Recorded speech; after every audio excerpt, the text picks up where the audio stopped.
Hello મારા વાલા વાલા વિદ્યાર્થી મિત્રો, કેમ છો? મજામાં?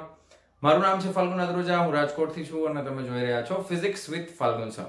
અને વહાલા બાળકો, અત્યારે આપણે જોઈ રહ્યા છીએ ધોરણ 12 ફિઝિક્સનું ચેપ્ટર નંબર 2 સ્થિત વિદ્યુત સ્થિતિમાન અને કેપેસિટન્સ, કે જેમાં લાસ્ટ લેક્ચરની અંદર આપણે જોયું હતું બાહ્ય વિદ્યુત ક્ષેત્રમાં મૂકેલા ડાયપોલની સ્થિતિ ઉર્જા, અને એનું સમીકરણ આપણે લઈ આવ્યા હતા કે U બરાબર -PE cos θ. યાદ આવી ગયું? અને હવે આપણે જોવાના છીએ એના પછીનો ઉદાહરણનો દાખલો ટેક્સ્ટ બુક પ્રમાણે ઉદાહરણ નંબર 2.6. બરાબર, ચાલો શરૂ કરીએ. એક દ્રવ્યના અણુને, એક જ અણુની વાત છે, 10⁻29 કુલમ્બ ઇન્ટુ મીટર જેટલી કાયમી વિદ્યુત ડાયપોલ ચાક માત્રા છે. એક અણુની આટલી છે. આ દ્રવ્યના 1 મોલ જથ્થાને 10⁶ વોલ્ટ પ્રતિ મીટર મૂલ્યનું પ્રબળ વિદ્યુત ક્ષેત્ર લગાડીને ધ્રુવીભૂત કરેલું છે. હવે જથ્થો કેટલો લીધો છે? 1 મોલ. અને કેટલા વિદ્યુત ક્ષેત્ર કેટલું લગાડ્યું? 10⁶. ક્ષેત્રની દિશા એકાએક 60 ડિગ્રીના કોણ જેટલી બદલવામાં આવે છે. આ દ્રવ્યની ડાયપોલ ક્ષેત્રની નવી દિશામાં ગોઠવાતા મુક્ત થતી ઉષ્માની ગણતરી કરો. સરળતા ખાતર નમૂનાનું 100% ધ્રુવીભવન થયું છે તેમ ધારો. બરાબર, તો પહેલી વસ્તુ એ છે કે આ અણુને, ખાલી એક અણુની આ ચાક માત્રા આટલી છે, તો હું પહેલા લખું છું કુલ ચાક માત્રા. બરાબર છે, કુલ ચાક માત્રા માટે શું કરવું પડશે? એક અણુની ચાક માત્રા બરાબર છે ગુણ્યા અણુની સંખ્યા. તો હવે આપણે પહેલા એક વસ્તુ લખી નાખીએ. આ કુલ ચાક માત્રા પછી લખશું. પહેલા એ ખબર પડવી જોઈએ કે 1 મોલ જથ્થો લીધો છે ને, બરાબર છે, કેટલો લીધો છે? 1 મોલ. તો 1 મોલ જથ્થામાં અણુની સંખ્યા તમને ખબર જ છે કેટલી થાય? એવોગેડ્રો આંક કેટલી થાય? 6.023 ગુણ્યા 10⁻23. અત્યારે હું 6 લઉં છું સરળતા માટે. 6 ગુણ્યા 10⁻23. આટલા અણુઓ હોય. બરાબર છે. 1 મોલ જથ્થામાં અણુઓ કેટલા હોય? આટલા. હવે એક અણુની ચાક માત્રા કેટલી? તો કે 10⁻29. તો આટલા અણુની કેટલી થાય? તો એને શું લખાય? તો કે કુલ ડાયપોલ ચાક માત્રા બરાબર કેટલી થઈ જશે? તો કે 6 ગુણ્યા 10⁻23 અણુ, અને એક અણુની કેટલી? તો કે 10⁻29. તો અહીંયાથી બાદબાકી થઈ જાય. 6 ગુણ્યા 23 પ્લસ ને 29 માઇનસ, એટલે કેટલા વધે? 6. બરાબર છે, તો 10⁻6. કુલ ચાક માત્રા છે એટલે એકમ તો એ જ થશે, કુલમ ઇન્ટુ મીટર. અને આપણને પાછું કીધું છે કે નમૂનાનું 100% ધ્રુવીભવન થયું છે એમ ધારો. હવે અહીંયા જો કદાચ 80% આપ્યું હોત ને, તો અહીંયા ગુણાકારમાં મારે શું કરવું પડે? 80/100. બરાબર, એટલે કે 0.8 કરવું પડે. સમજાય છે ને તમને? આ 100% ની બદલે દાખલા તરીકે રકમ ફેરવી અને એવું લખી નાખે કે 60% ધ્રુવીભવન થયું છે. તો અહીંયા કુલ ચાક માત્રામાં તમારે 60% વડે ગુણવું પડે. બરાબર, ક્લિયર એટલું? હવે વિદ્યુત ક્ષેત્ર કેટલું લાગુ પડ્યું છે? તો કે વિદ્યુત ક્ષેત્ર E જે છે એ લાગુ પડ્યું છે 10⁶ વોલ્ટ પ્રતિ મીટર. ઓકે. હવે એનો ખૂણો છે એ એકાએક કેટલો બદલ્યો છે એ કીધું છે આપણને. 60 ડિગ્રી બદલી નાખ્યો. એટલે આવું આપણે એવું માની શકાય કે પ્રારંભિક ખૂણો છે એ 0 ડિગ્રી હોય તો અંતિમ ખૂણો છે એ કેટલા ડિગ્રી થાય? તો કે 60 ડિગ્રી થાય. બરાબર છે. હા, હવે આપણે ઊર્જાની ગણતરી કરવાની છે, ઉષ્મા ઊર્જાની ગણતરી. તો ઉષ્મા ઊર્જા એટલે આપણને તો ખરેખર સ્થિતિ ઊર્જાની ખબર છે, ઉષ્મા ઊર્જાની ખબર નથી. પણ ખબર છે કે સ્થિતિ ઊર્જાનું રૂપાંતર જ કેમાં થવાનું છે? ઉષ્મા ઊર્જામાં થશે. બરાબર છે. તો ઊર્જામાં થતો ફેરફાર આપણે અહીંયા લખી નાખીએ. ડેલ્ટા U બરાબર U final minus U initial, એટલે અંતિમ સ્થિતિ ઊર્જા માઈનસ પ્રારંભિક સ્થિતિ ઊર્જા. હવે અંતિમ કન્ડિશનમાં કેટલા ડિગ્રી છે? 60 ડિગ્રી છે. એટલે હું અહીંયા સમીકરણ લખું છું, જોજો, -PE cos θ લખાય ને, તો અંતિમમાં cos θ2 માઈનસ પ્રારંભિકમાં cos θ1. સમજાણું ને? -PE cos θ બરાબર, અંતિમ માઈનસ પ્રારંભિક કરી નાખ્યું. આ સમજાઈ ગયું ને પદ? બરાબર છે. ચાલો હવે આપણે અહીંયા ખાલી કિંમત મૂકવાની છે. -P તો કુલ ચાક માત્રા કેટલી છે? તો કે 6 ગુણ્યા 10⁻6. વિદ્યુત ક્ષેત્ર કેટલું લાગુ પાડ્યું છે? તો કે વિદ્યુત ક્ષેત્ર લાગુ પાડ્યું છે 10⁶. આ બે ઉડી ગયા સીધા જ. હવે અહીંયા cos θ2 cos 60, cos 60 એટલે કેટલા થાય? cos 60 એટલે 1/2 થાય ને, તો આ 1/2 માઈનસ cos 0 એટલે કેટલા થાય? તો કે 1 થાય. સમજાણું? 1/2 માઈનસ 1 એટલે કેટલા આવે? અડધામાંથી 1 કાઢ નાખો એટલે માઈનસ અડધું વધે ને, તો -6 ગુણ્યા અહીંયા શું આવશે? -1/2. બરાબર છે. આટલું આવી જશે. આ ખબર પડી ને? હવે આ માઈનસ માઈનસ શું થઈ જાય? પ્લસ. 2 તેરી 6. તો જવાબ શું આવે? 3 એકમ શું થાય ઉર્જાનો તો કે જૂલ. સમજાણું? ક્લિયર છે? બહુ એકદમ સિમ્પલ દાખલો છે, બરાબર છે, એટલો બધો કઈ ટફ છે નહીં. ક્લિયર? તો શું જવાબ આવશે? 3 જૂલ જવાબ આવશે. ઓકે, તો વિડીયો પોઝ કરી અને આ દાખલો છે એ તમે તમારી બુકમાં નોટ ડાઉન કરો અને હવે આપણે જોવાના છીએ આના પછીની થિયરી. ઓકે, ચાલો વિદ્યાર્થી મિત્રો, હવે આપણે જોવાના છીએ નેક્સ્ટ થિયરી 2.9 નંબરની સુવાહકોનું સ્થિત વિદ્યુત શાસ્ત્ર. હવે વાહકો, અવાહકો અને અર્ધવાહકો આ ચર્ચા આપણે ઓલરેડી પહેલા ચેપ્ટરની અંદર વિદ્યુત ભારો અને ક્ષેત્રો એમાં કરેલી છે, બરાબર. ફરી પાછી થોડીક ચર્ચા અહીંયા આપેલી છે તો એને આપણે ધ્યાનમાં લઈએ. અને બીજી વસ્તુ, અગત્યની વસ્તુ, કે આ જે થિયરી આપણને આપેલી છે સુવાહકોનું સ્થિત વિદ્યુત શાસ્ત્ર, આ theory exam point of view એટલી બધી અગત્યની નથી, પણ તમારે કન્સેપ્ટ ક્લિયર કરવા માટે ખૂબ અગત્યની થિયરી છે. ઓકે, તો ચાલો શરૂ કરીએ. સુવાહકોનું સ્થિત વિદ્યુત શાસ્ત્ર. તો સૌથી પહેલા આપણને ખબર છે કે સુવાહક પદાર્થોમાં ખાસ કરીને જો આપણે ધન પદાર્થો લેવામાં આવે, ઘન, પ્રવાહી અને વાયુ, આપણને ખબર છે, એમાંથી જો ઘન પદાર્થોને લેવામાં આવે તો એની અંદર, અને ખાસ કરીને ધાત્વિક સુવાહકો લેવામાં આવે તો એની અંદર મુક્ત ઇલેક્ટ્રોનની સંખ્યા ઘણી બધી હોય છે.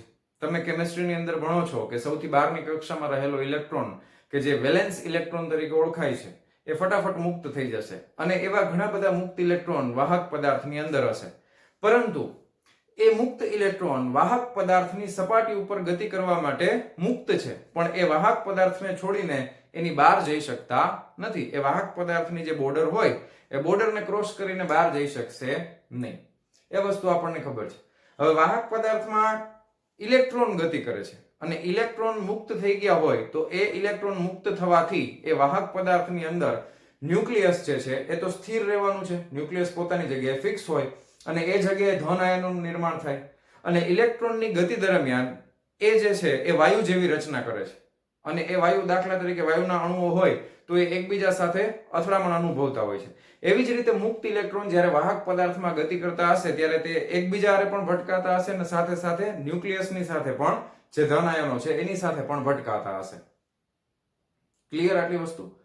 હવે આગળ વિચાર કરીએ કે જો કોઈ વાહક પદાર્થને વિદ્યુત ક્ષેત્ર લાગુ પાડવામાં આવે, કેવું?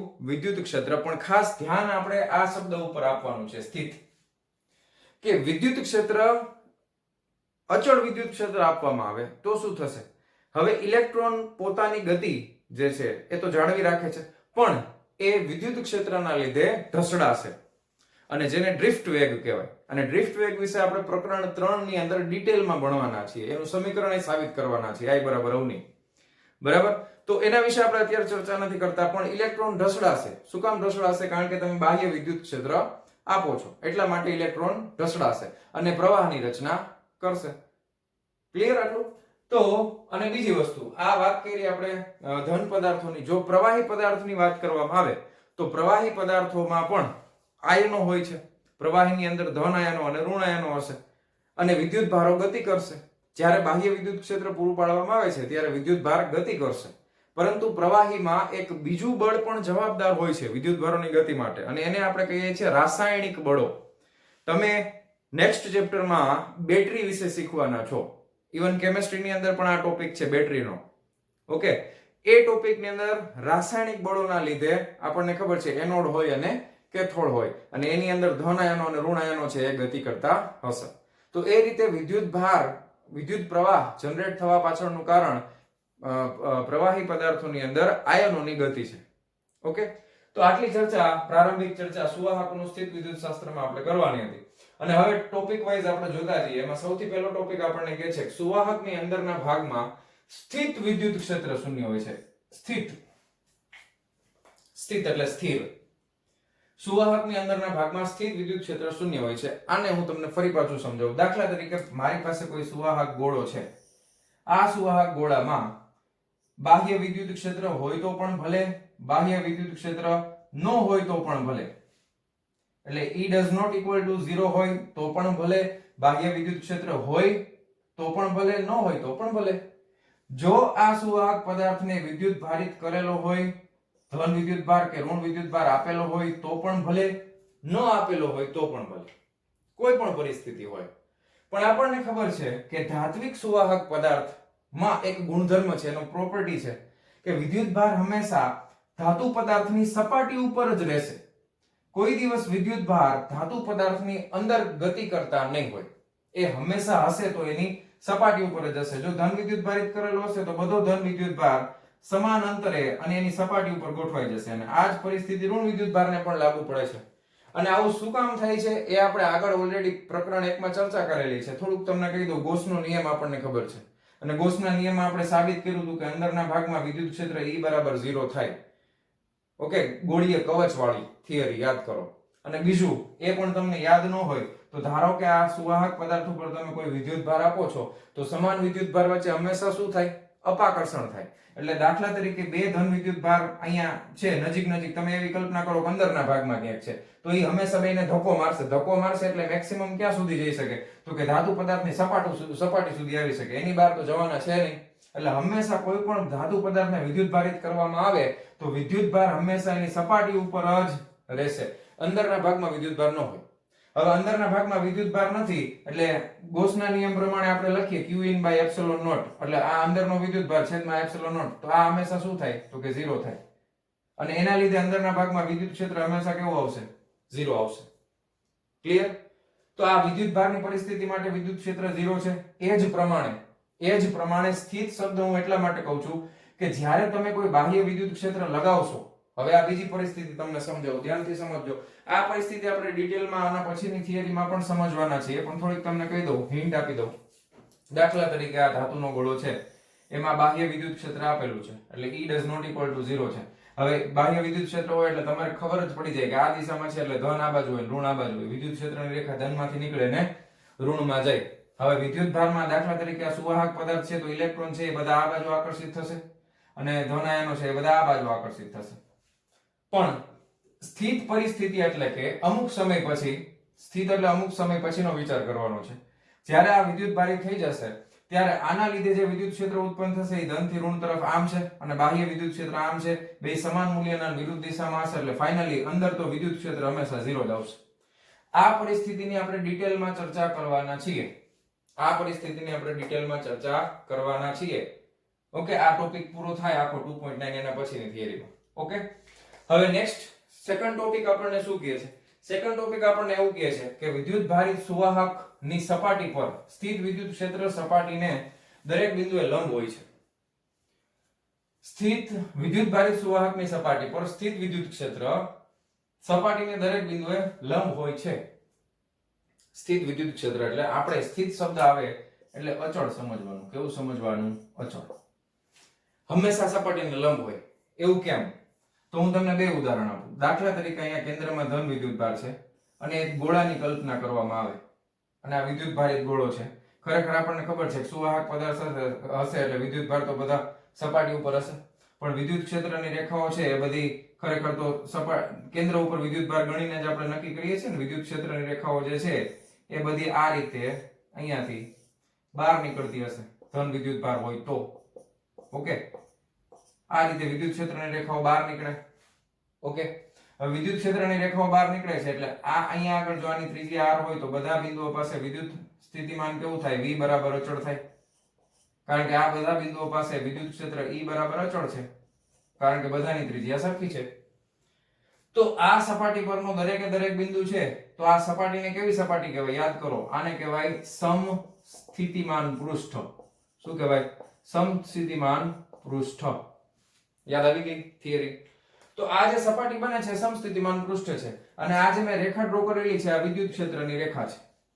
અને વિદ્યુત ક્ષેત્રની રેખા હંમેશા સપાટીને કેવી હોય? લંબ હોય. પણ ધારો કે સપાટીને લંબ ન હોય, આપણે એવી કલ્પના કરવાની છે, ખરેખર લંબ જ હોય, પણ આપણે એવી કલ્પના કરીએ કે આ સપાટી ઉપર એક વિદ્યુત ભાર છે. ઓકે, હવે હું રેડ માર્કર યુઝ કરું તો તમને વધારે મજા આવશે. ચાલો, દાખલા તરીકે આ સપાટી ઉપર અહીંયા કોઈ વિદ્યુત ભાર આવેલો છે Q. આ વિદ્યુત ભારને હું આ સ્થાન એટલે કે આ A જગ્યાએથી B જગ્યા ઉપર ગતિ કરાવું છું. ક્યાંથી ક્યાં ગતિ કરાવું છું? A થી B પોઈન્ટ ઉપર ગતિ કરાવું છું. વિદ્યુત ભાર કયો છે? Q. અહીંયાથી અહીંયા લઈ ગયો હું. તો આપણને એમ થાય ગતિ કરાવી એટલે કઈ કાર્ય થતું હશે ને. પણ કાર્ય આપણે કોને ગણીએ છીએ આ કેસની અંદર? વિદ્યુત ક્ષેત્રને વિરુદ્ધ કરતા હો તો. પણ તમે વિચાર કરો કે એ બિંદુ પાસે અને બી બિંદુ પાસે સ્થિતિમાન તો કેવું છે, સરખું જ છે, સમસ્થિતિમાન પૃષ્ઠ છે એટલે સ્થિતિમાન સરખું છે એટલે નેટ વર્ક કેટલું થાય, 0. હવે વર્ક એટલે શું થાય તો કે બળ ગુણ્યા સ્થાનાંતર. આપણે શું લખીએ છીએ, વર્ક એટલે બળ ગુણ્યા સ્થાનાંતર લખીએ ને એટલે F ગુણ્યા ds લખીએ, બળ ગુણ્યા સ્થાનાંતર. હવે ડોટ પ્રોડક્ટ છે, F ડોટ ds કરી ખાલી સમજવા માટે.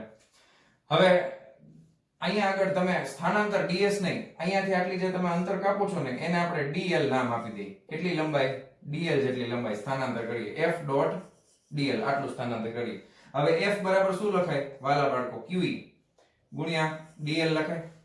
ઓકે, હવે આ Q છે ને એ આપણે અત્યારે એવું માની લઈએ કે 1 કુલમ વિદ્યુતભાર છે. કેટલો, 1 કુલમ. એટલે 1 કુલમ હોય એટલે QE બરાબર હું E લખી શકું ને, બરાબર.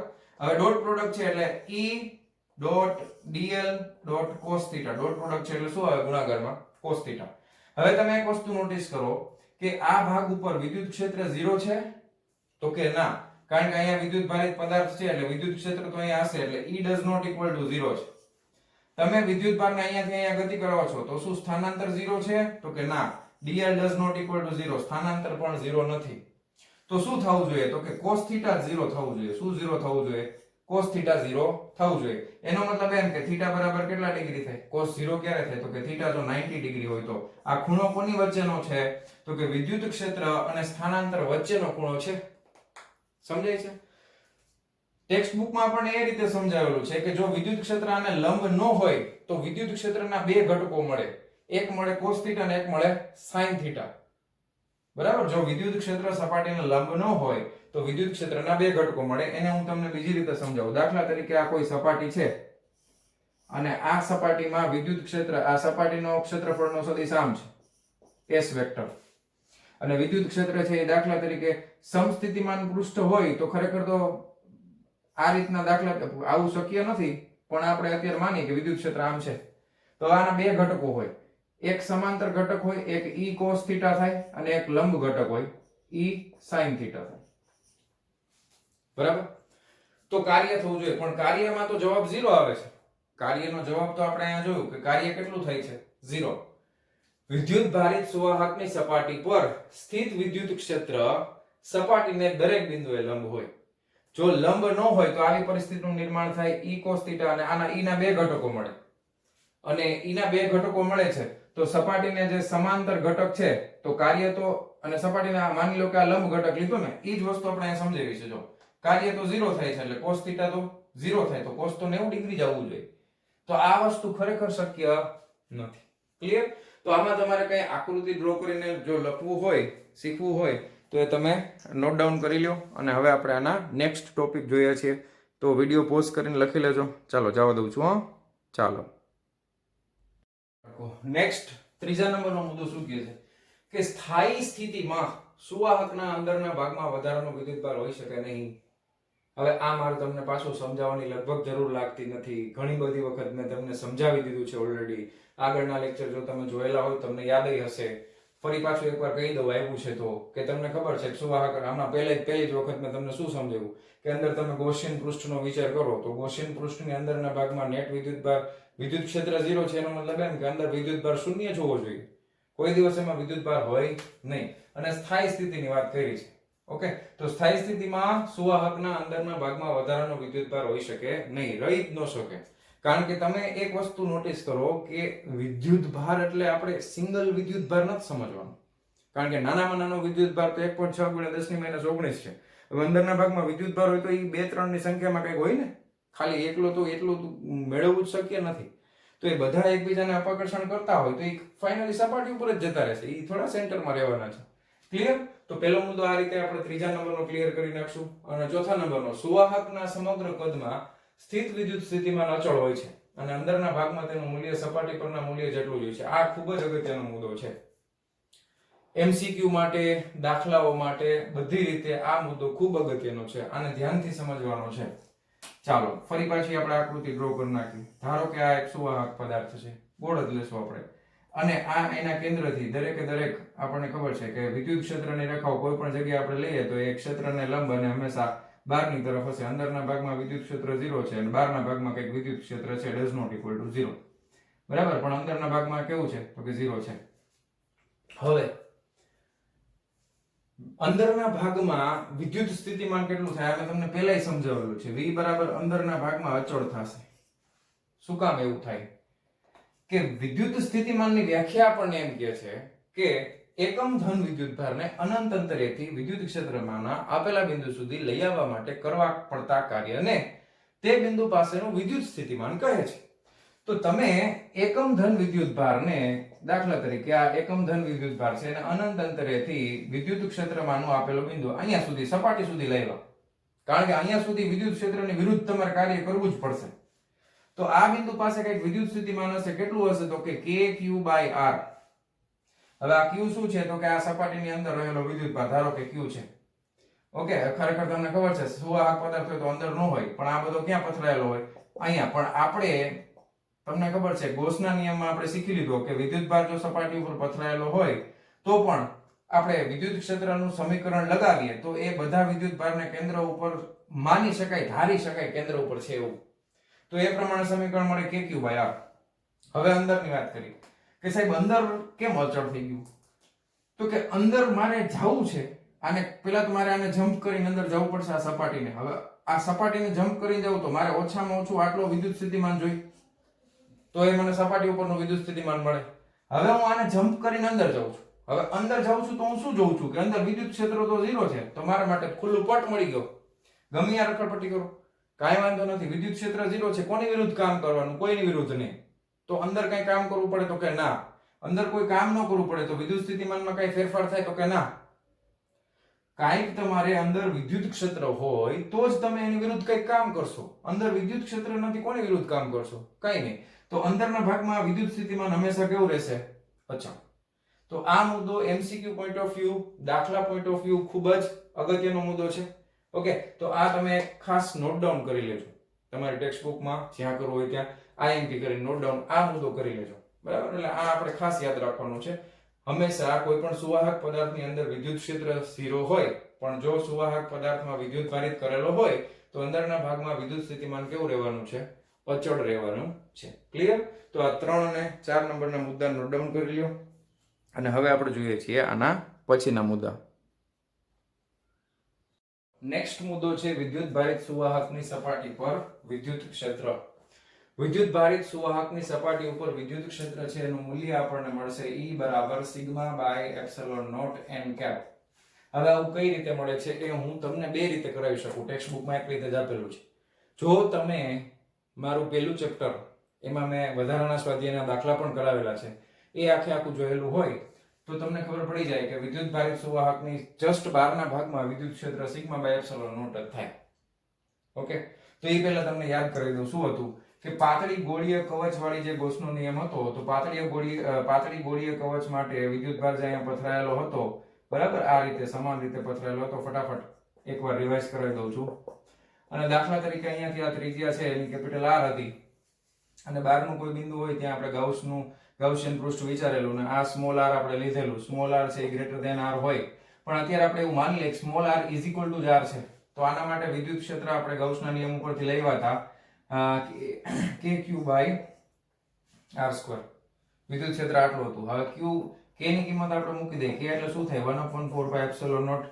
કેપિટલ q એટલે શું થાય તો કે આ પૃષ્ઠ ઘનતા આની સિગ્મા હતી બરાબર છે અને ક્ષેત્રફળ છે એ a એટલે આનો એરિયા હતો તો સિગ્મા એરિયા કેટલો થાય તો કે 4πr² થાય સિગ્મા * a અને છેદમાં શું છે તો કે r² છે ઉપર નીચે 4π કેન્સલ થઈ ગયા. હવે આ સ્મોલ r બરાબર સોરી અહીંયા આગળ મારે શું મૂકવું પડે સ્મોલ r મેં ડાયરેક્ટ મૂકી દીધું ને અહીંયા મારે પહેલા કેપિટલ r² મૂકવું પડે બરાબર ને કારણ કે આ ગોળાની ત્રિજ્યા કેપિટલ r છે પણ હવે આપણે શું વાત કરી છે સ્મોલ r બરાબર તે કેપિટલ r છે એટલે ઉપર નીચેથી r² ઉડી જશે વિદ્યુત ક્ષેત્ર કેટલું વધે σ/ε0 n કેપ થઈ ગયું સાબિત. હવે આ વસ્તુ ટેક્સ્ટ બુકમાં પેલા ચેપ્ટરમાં થિયરીમાં નથી સમજાવી ડાયરેક્ટ એનો દાખલો તમને વધારાના સ્વાધ્યાયમાં પૂછ્યો છે પણ આપણે આને અત્યારે ભૂલી જઈએ આપણે અત્યારે આ ટોપિકની વાત કરીએ તો આ ટોપિક પ્રમાણે આપણે જોવું છે તો કઈ રીતે જોવાય ચાલો એ પણ શીખી લઈએ ફટાફટ કે દાખલા તરીકે કોઈ સુવાહક સપાટીનો વિચાર કરવામાં આવે ગમે એવી આડાવડી તો આ સુવાહક સપાટી છે આ સુવાહક સપાટી ના કોઈ એક નાનું એવું ક્ષેત્રફળનો વિચાર કરવામાં આવે અને ત્યાં આગળ એક ગાઉસિયન પૃષ્ઠનો જો વિચાર કરવામાં આવે એટલે અહીંયા આગળ આ સપાટી ઉપર ધન વિદ્યુતભાર ફેલાયેલો હશે એટલે વિદ્યુત ક્ષેત્રની રેખાઓ અત્યારે આપણે ધન માની લઈએ છીએ, બધી બહાર જતી હશે. હવે આ સુવાહકની કંઈક જાડાઈ હોય આ રીતે, બરાબર. આ સુવાહકની કંઈક જાડાઈ હોય એટલે અંદરના ભાગમાં વિદ્યુત ક્ષેત્ર કેટલું આવે? E બરાબર 0 આવે. બહારના ભાગમાં વિદ્યુત ક્ષેત્ર કેટલું આવે? તો કે E બરાબર E આવે. હવે નાનું એવું ક્ષેત્રફળ આપણે આનું લઈ લઈએ છીએ તો એને આપણે ds કહી દઈએ. નાનું એવું ક્ષેત્રફળ ds કહી દઈએ. અને આ ગૌસિયન પૃષ્ઠનો આપણે વિચાર કરેલો છે. આ ગૌસિયન પૃષ્ઠ તરીકે એક આખું નળાકાર આપણે લીધું છે. ઓકે. હવે આ ગૌસનો નિયમ અહીં આપણે એપ્લાય કરીએ. ગૌસનો નિયમ આપણને યાદ હોવો જોઈએ. ગૌસના નિયમમાં ફ્લક્સ phi બરાબર ડાબી બાજુ integration of E dot ds આવે અને જમણી બાજુ આવે q in by epsilon naught. મેં તમને ઇન પહેલેથી યાદ રાખ્યું છે. ઇન એટલે અંદરનો, સપાટીની અંદરનો. તો આ ગાઉસિયન પૃષ્ઠની અંદર ધારો કે આ પૃષ્ઠમાં પૃષ્ઠની પૃષ્ઠ ઘનતા છે એ ધારો કે સિગ્મા છે. હવે સિગ્મા બે રીતે હોઈ શકે, સિગ્મા ધનય હોઈ શકે, સિગ્મા ઋણય હોઈ શકે. જો સિગ્મા ઋણ હશે તો વિદ્યુત ક્ષેત્રની રેખાઓ ઋણ માટે આપણે ડ્રો કરવી હોય તો એ બધી અંદર આવતી હશે, બરાબર, બહારથી અંદર આવતી હશે, પણ અંદરના ભાગમાં વિદ્યુત ક્ષેત્ર વળી પાછું કેવું થઈ જશે? 0. તો આ સિગ્મા માઈનસ હોય ત્યારનું છે, આ સિગ્મા પ્લસ હોય ત્યારની પરિસ્થિતિ છે.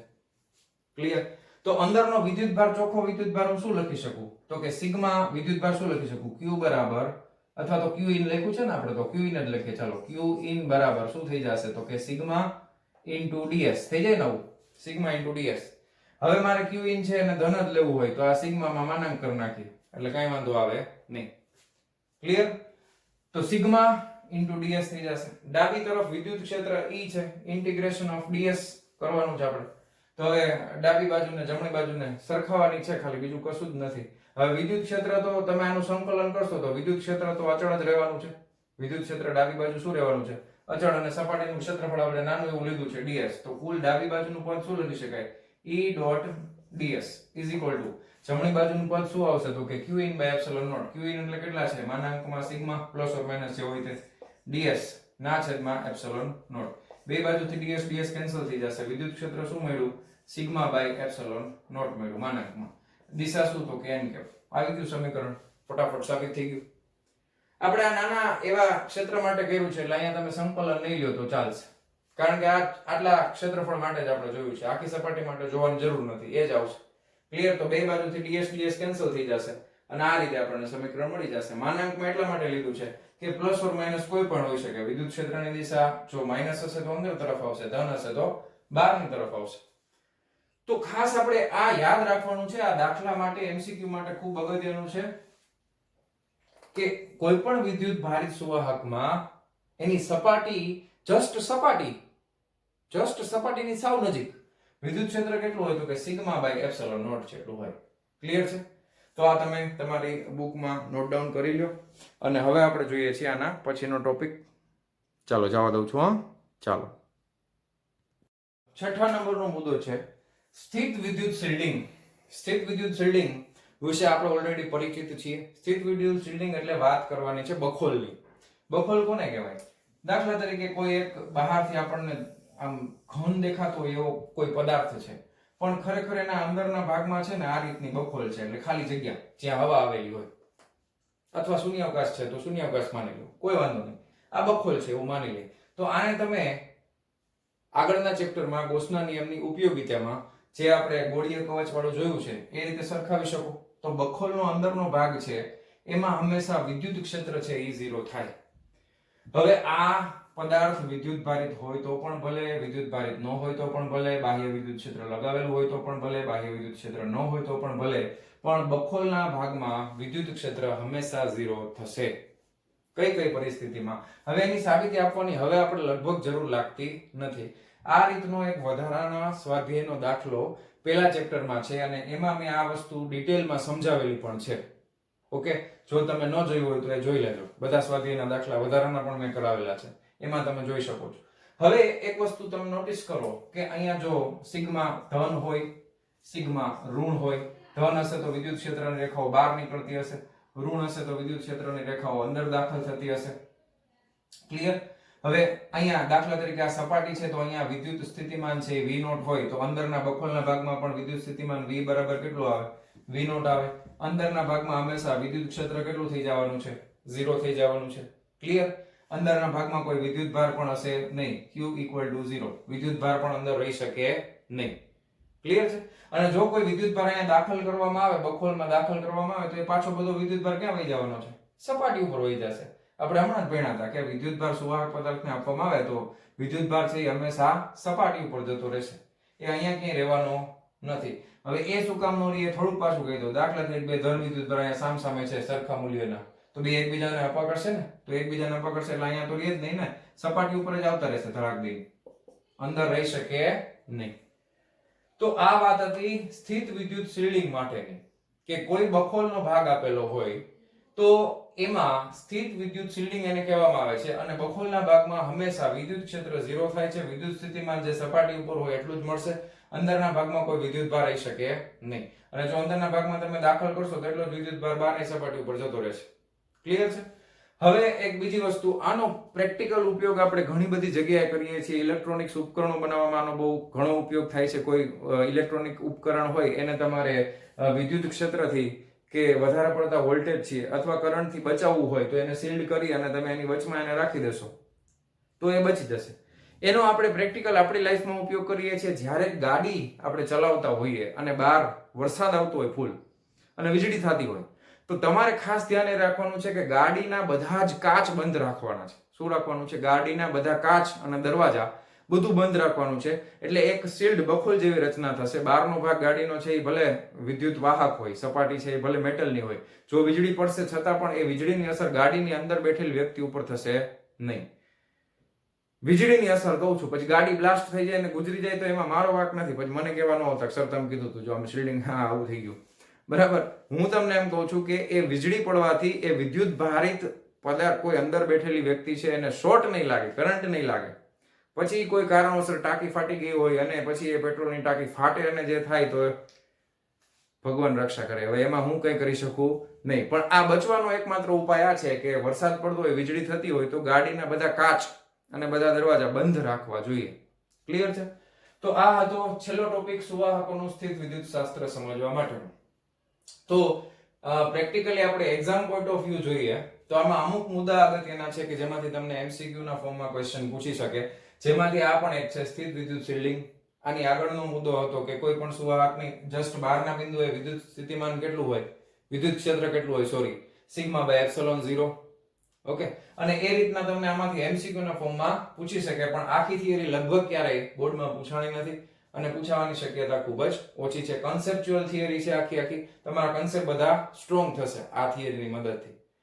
ઓકે, તો ચાલો હવે આપણે જોઈએ છીએ આના પછીનો એક ઉદાહરણનો દાખલો. ઓકે, તો આટલી વસ્તુ નોટ ડાઉન કરો અને હવે આપણે જોઈએ છીએ ઉદાહરણનો દાખલો. ચાલો વિદ્યાર્થી મિત્રો, હવે આપણે જોઈએ છીએ ઉદાહરણ નંબર 2.7. બહુ જ ઇન્ટરેસ્ટિંગ ઉદાહરણ છે. કોઈ જાતનું કેલ્ક્યુલેશન નથી, ખાલી આપણે સામાન્ય બુદ્ધિ વાપરવાની છે, સાબુનો ઉપયોગ કરવાનો છે. આ ચેપ્ટરની આગળની થિયરી આવડે એટલે બહુ મજા આવે એવું છે, બરાબર. કોઈ માણસના સૂકા વાળમાંથી પસાર કરેલો કાંસકો કાગળના નાના ટુકડાઓને આકર્ષે છે. શા માટે? જો વાળ ભીના હોય અથવા તે વરસાદી દિવસ હોય તો શું થાય? હવે પહેલી વસ્તુ એ છે કે સૂકા વાળ હોય અને એમાં તમે કાંસકો ફેરવો, એટલે પહેલા ચેપ્ટરમાં આપણે ભણ્યા હતા કે પ્લાસ્ટિક અને ફર. તો કાંસકો છે એ પ્લાસ્ટિકનું મટીરીયલ હોય એટલે વિદ્યુત ભારિત થાય અને ઋણ વિદ્યુત ભારિત બને. હવે કાગળ વિદ્યુતીય રીતે તો તટસ્થ છે, પણ એમાં જે વિદ્યુત ભાર બનશે, ધારો કે અહીંયા કાંસકો છે અને અહીંયા કાગળનો આ ટુકડો છે, નાનો એવો ટુકડો પણ થોડોક મોટો દોરાઈ ગયો, તમે સમજો, નાનો છે એવું સમજો. હવે આ છે એ ઋણ વિદ્યુત ભારિત થવાનું છે. એક બીજી વસ્તુ કે આ ટોચનો ભાગ હોય ને ત્યાં વિદ્યુત ભાર વધારે જમા થાય, બરાબર, અંદરના ભાગમાં ઓછું હોય, પણ આ વિદ્યુત ઋણ વિદ્યુત ભારિત થશે. એટલે કાગળ છે એ વિદ્યુતીય રીતે તો તટસ્થ છે, પણ કાગળની સપાટી ઉપર ધન તો આ બાજુ આવી શકે ને અને ઋણ આ બાજુ જઈ શકે. સમાન વચ્ચે આકર્ષણ, અસમાન વચ્ચે અપાકર્ષણ. એટલે અહીંયા ડાયપોલ મોમેન્ટ જનરેટ થાય. ડાયપોલ મોમેન્ટ ઋણથી ધન તરફ આ રીતે જનરેટ થાય, જેટલા પ્લસ છે એટલા માઇનસ છે. એટલે હવે આ કાગળ ઉપર વિદ્યુત ક્ષેત્ર છે ને આનું એ અસમાન વિદ્યુત ક્ષેત્ર હોય. કાંસકાનું વિદ્યુત ક્ષેત્ર છે એ સમાન ન હોય.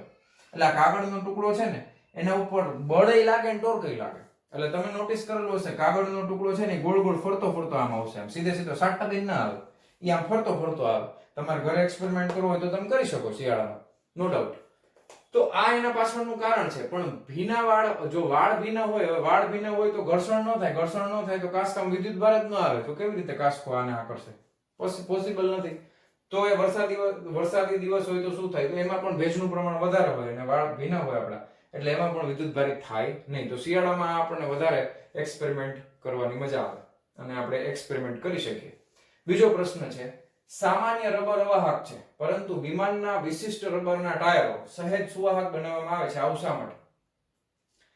એટલા માટે કે વિમાન જ્યારે હવામાં ઉડતું હોય ત્યારે એની જે બહારની સપાટી છે એનું હવાની સાથે સતત ઘર્ષણ થાય અને એ ઘર્ષણના લીધે એ સપાટી છે વિદ્યુત ભારિત થઈ શકે અને વિદ્યુત ભાર છે એ સપાટી ઉપર જ રહેશે. પણ ટાયર જ્યારે તમે વિમાન ગતિ કરવાનું ચાલુ કરે અને જ્યારે કંઈ થોડો ઘણો વિદ્યુત ભાર ભેગો થયો હોય તો ટાયર સુવાહક હોવાના લીધે એ પૃથ્વીની સપાટીને અડેલા હોય તો આખા વિમાનમાં જે વિદ્યુત ભાર જમા થયેલો છે એ વિદ્યુત ભાર ટાયર થ્રુ જમીનમાં જતો રહેશે.